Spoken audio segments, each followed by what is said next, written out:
இப்ப 60 வருடம் கழித்து இந்த பராபவ வருடத்தை பத்தி நான் இப்ப நான் பாடம் நடத்திட்டு இருக்கிறேன். அப்ப 60 வருடத்துக்கு முன்னாடி இதே அங்கே பராபவ வருடத்துக்கு இதே பாடல் கொடுத்திருப்பாங்க. அதுக்கப்புறம் நவநாயகர்கள் அப்படின்னு கொடுத்திருக்கிறாங்க. இதெல்லாம் நம்ம வந்து ரெகுலரா பயன்படுத்த போறது கிடையாது. என்னால் தெரிஞ்சுக்கிறது ரொம்ப வேகமா நான் சொல்லிடுறேன். ஒண்ணும் இல்ல. அதாவது நம்ம ஒரு நாட்டை எப்படி ஆளுகிறார் என்பது போல ராஜா, மந்திரி, சேனாதிபதி அப்படி எல்லாம் சொல்றோம் இல்லையா? அது மாதிரி இந்த வருடத்தை யார் ஆள போறாங்க அப்படின்றத இந்த கான்செப்ட். அப்ப இந்த வருடத்தை யார் ஆள போறாங்க அப்படின்னா, அதுக்கான லாஜிக் என்ன அப்படின்னா, முந்தைய தமிழ் வருடத்தினுடைய முந்தைய தமிழ் மாதம், அதாவது பங்குனி மாதத்தினுடைய அமாவாசைக்கு அடுத்த நாள் வருதுல்ல, அந்த அந்த நாளினுடைய அதிபதி தான் ராஜா. அதாவது நமக்கு கரெக்டா எடுத்துக்கணும்னா தெலுங்கு வருட பிறப்பினுடைய கிழமை, அதுதான் ராஜா. அப்ப தெலுங்கு வருட கிழப்பினுடைய கிழமை என்ன கிழமை அப்படின்னு பார்த்தா வியாழக்கிழமை. அதாவது பங்குனி மாதத்துல அமாவாசை முடிந்த அடுத்த நாள், அதுதான் வருட துவங்கும் அவங்கள பொறுத்தவரை. அப்ப அந்த வருடத்தினுடைய கிழமை ராஜா. அப்போ ஒரு வருடத்தினுடைய இப்ப பராபவ வருடம் எப்ப துவங்கும்? சித்திரையில துவங்கும். அப்ப இந்த வருடத்தினுடைய ராஜாவை எப்படி பார்க்கலாம்? பங்குனி மாதம் முந்தைய மாதத்தினுடைய அமாவாசை நிறைவு பெற்ற அடுத்த நாள் பிரதமையினுடைய நாளினுடைய அதிபதி ராஜா. அதுக்கடுத்து மந்திரி யாரு? சித்திரை முதல் நாள் என்ன கிழமையோ அந்த கிழமையினுடைய அதிபதி மந்திரி. சரியா? அதுக்கப்புறம் சேனாதிபதி யாரு? ஆவணி ஆவணி மாசம் ஆரம்பிக்குது இல்லையா? சிம்ம மாசம். ஆவணி மாதத்தினுடைய முதல் நாள் கிழமை சேனாதிபதி தான் கணக்கு. அதுக்கப்புறம் ஆடி முதல் நாள் கிழமையினுடைய அதிபதி சசியாபதி. சசியாபதினா பயிர்கள் உடைய வளர்ச்சிக்கானது.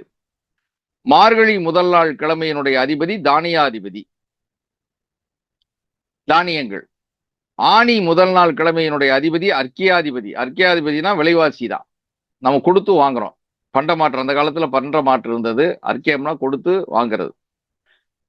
அர்க்கியம் செய்வது, இந்த யாகத்துல அர்க்கியம் செய்யணும்னு சொல்லுவோம். அது மாதிரி அர்க்கியாதிபதி, இது வந்து விலைவாசின்னு எடுத்துக்கணும். தை முதல் நாள் கிழமையினுடைய அதிபதி நீரசாதிபதி. நீரசாதிபதினா திடப்பொருட்கள், ஜல்லி, கல்லு, மண்ணு, இதெல்லாம் நவரத்தினங்கள், உலோகங்கள், தங்கம், அதனுடைய விலைவாசி எப்படி இருக்கும் அப்படின்றத நீரசாதிபதி. ஆனி மாதம் திருவாதிரையில் சூரியன் பிரவேசிக்கும் நாளின் அதிபதியே மேகாதிபதி. மழை எப்ப பொழியும், இதெல்லாம் கால்குலேஷன். ஆனி மாதம் திருவாதிரையில் சூரியன் பிரவேசிக்கும் அந்த நாளினுடைய அதிபதியே மேகாதிபதி. இவையே ஒவ்வொரு வருடத்தினுடைய தமிழ் வருட நவநாயகர்கள் நியமிக்கப்படக்கூடிய சூட்சுமம். இந்த தன்மையை நீங்க புரிஞ்சுக்கிட்டு இந்த வருஷம் எப்படி இது பண்ணியிருக்காங்கன்றத நீங்க அப்படியே எடுத்துக்கலாம். அதே போல பஞ்சாங்கத்துல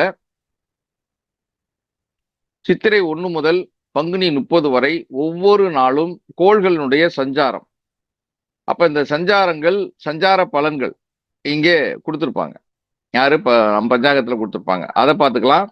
அது மட்டும் இல்லாம அந்த கோள்கள் எந்த இடத்துல இருக்கு அப்படின்றதையும் ஒவ்வொரு வருடத்தினுடைய, அதாவது ஒவ்வொரு நாளினுடைய காலை 5:30 மணிக்கு என்ன கோள் என்ன பொசிஷன்ல இருக்கு அப்படின்றதையும் நம்ம 16ஆம் பக்கத்துல இருந்து கொடுத்துருப்பாங்க.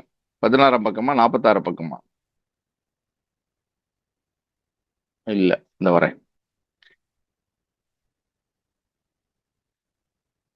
48ஆம் பக்கத்துல இருந்து கொடுத்துருப்பாங்க. 48ஆம் பக்கத்துல இருந்து ஏறத்தாழ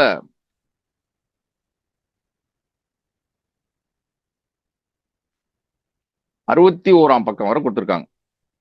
இது ஒவ்வொரு மாதத்திற்கும் ஒவ்வொரு நாளுக்கும் கிரகங்கள் பஞ்சாங்கத்துல இருக்க எடுத்து வச்சுக்கோங்க.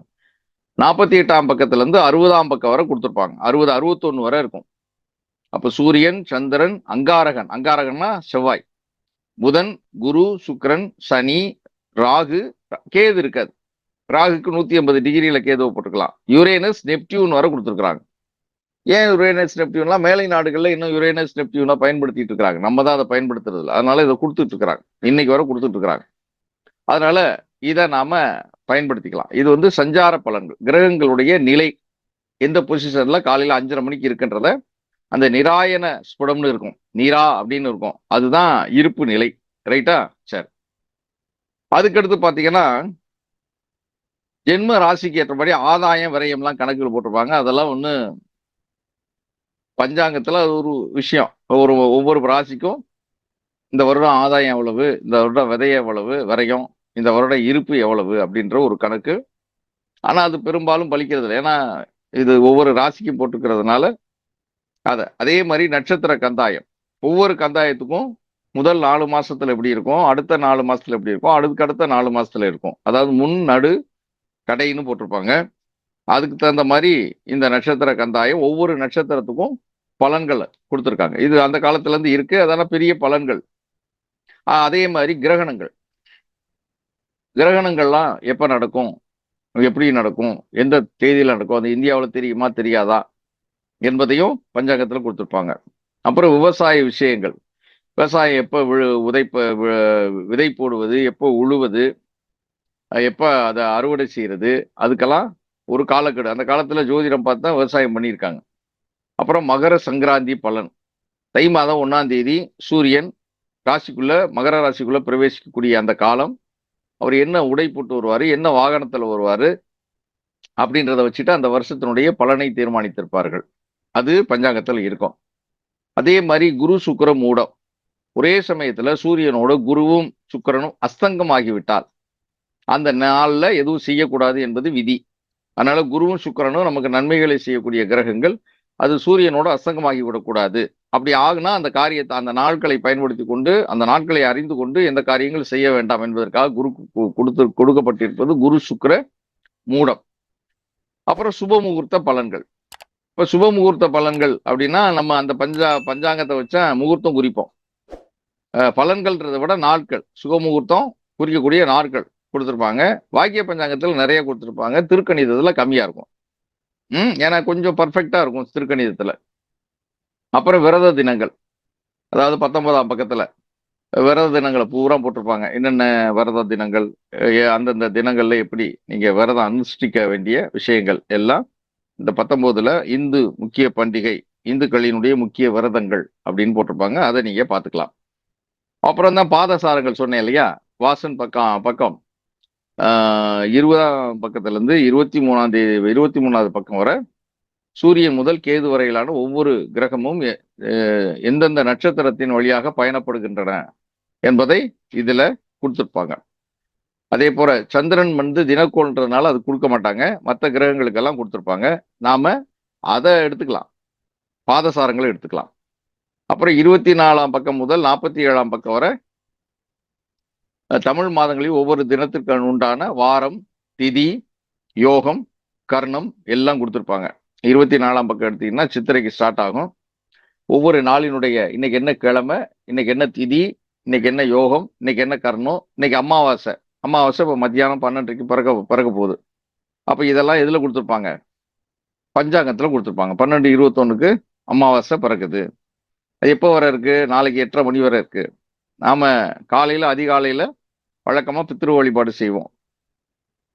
பலர் இன்னைக்கே தர்ப்பணம் பண்ணியிருக்காங்க அமாவாசைக்கு. நம்ம லேட்டா ஆரம்பிக்கிறதுனால நம்ம என்ன பண்ணியிருக்கிறோம், நாளைக்கு காலையில 5:30 மணிக்கு பித்ரு வழிபாடு போட்டிருக்கோம். அதெல்லாம் பஞ்சாங்கத்தை பார்த்து நம்ம கிரகங்களை அந்த பஞ்சாங்கம், அந்த அமாவாசை பௌர்ணமி எல்லாம் இதுல போட்டிருப்பாங்க, அதை நம்ம பார்த்து எடுத்துக்கணும். அப்புறம்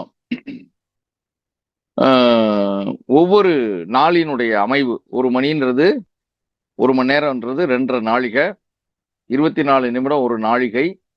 இதெல்லாம் வந்து உங்களுக்கு ஜாதக கணிதத்தின் போது கொஞ்சம் விரிவாகவே நான் விளக்கிடுவேன். ஜாதக கணிதம் நம்ம போடும்போது விரிவா போயிடலாம். அப்புறம் நட்சத்திர தியாஜியம்னு ஒரு பக்கம் ஒரு செய்தி இருக்கு. இந்த நட்சத்திர தியாஜியம்னா வேற ஒன்றும் இல்லை, தியாஜியம்னா விஷ நாழிகைன்னு பேரு.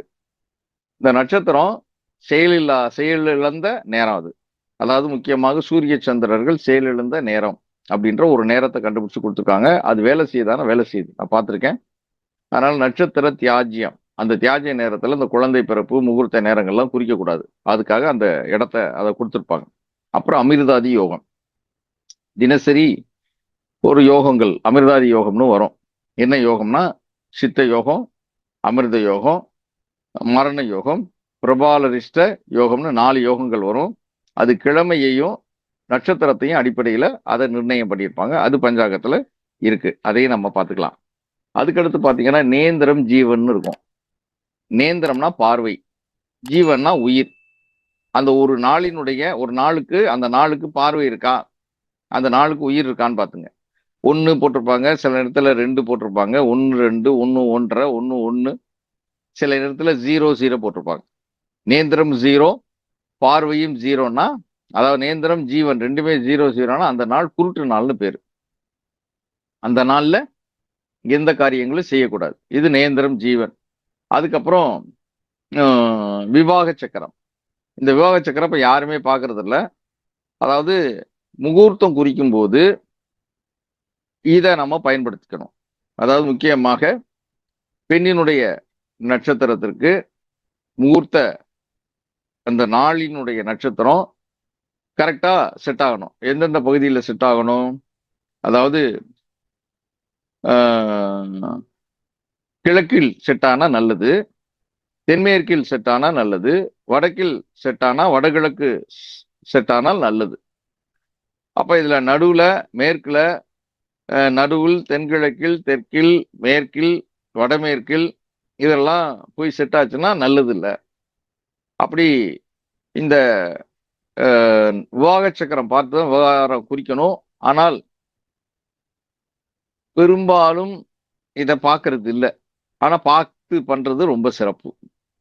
பஞ்சாங்கத்துல முகூர்த்தம் குறிக்கும் போது கூட தனிப்பட்ட நட்சத்திரத்தை வைத்து குறிக்கிறது இல்லை. அதனால இந்த விவாக சக்கரம் நாம கொஞ்சம் உட்காந்து செக் பண்ணி போடணும். அதாவது நடுவுல பிரம்மன் அப்படின்னு இருக்கிற மாதிரி, கிழக்குல இந்திரன், மேற்குல வருணன் சனி, தென்கிழக்குல அக்னி, அக்னினா இங்க சந்திரன், தெற்குல யமன் செவ்வாய், வடக்குல குபேரன் குரு, வடகிழக்குல ஈசானியன் அங்கே புதன், தென்மேற்குல நைருதி இங்கே இது ராகு. இந்த மாதிரியான அமைப்பு தான் இதுல இருக்கக்கூடிய அமைப்பு. அதனால எதெல்லாம் நல்லது எதெல்லாம் கெட்டது அப்படின்னு நம்ம எடுத்திருக்கிறாங்க. அதுல கிழக்கு, வடக்கு, வடகிழக்கு இந்த 3ம், அதே மாதிரி தென்மேற்கு, இது 4ம் பெஸ்ட். இதை பயன்படுத்திக்கிட்டு விவாக சக்கரம் போடணும். இந்த விவாக சக்கரம் போடுறதுக்கு தனியா ஒரு கிளாஸ் 2 கிளாஸ் ஒதுக்கணும். அதனால நான் டச் பண்ணிட்டு போயிடுறேன். இங்க இருக்கு, புத்தகத்துல இருக்கு. அதை வச்சு நீங்க ஏதாவது சந்தேகங்கள் இருந்தா போடுங்க. விவாக சக்கரம் போடணும்னு விரும்புறவங்க கேளுங்க, நான் சொல்லித்தரேன்.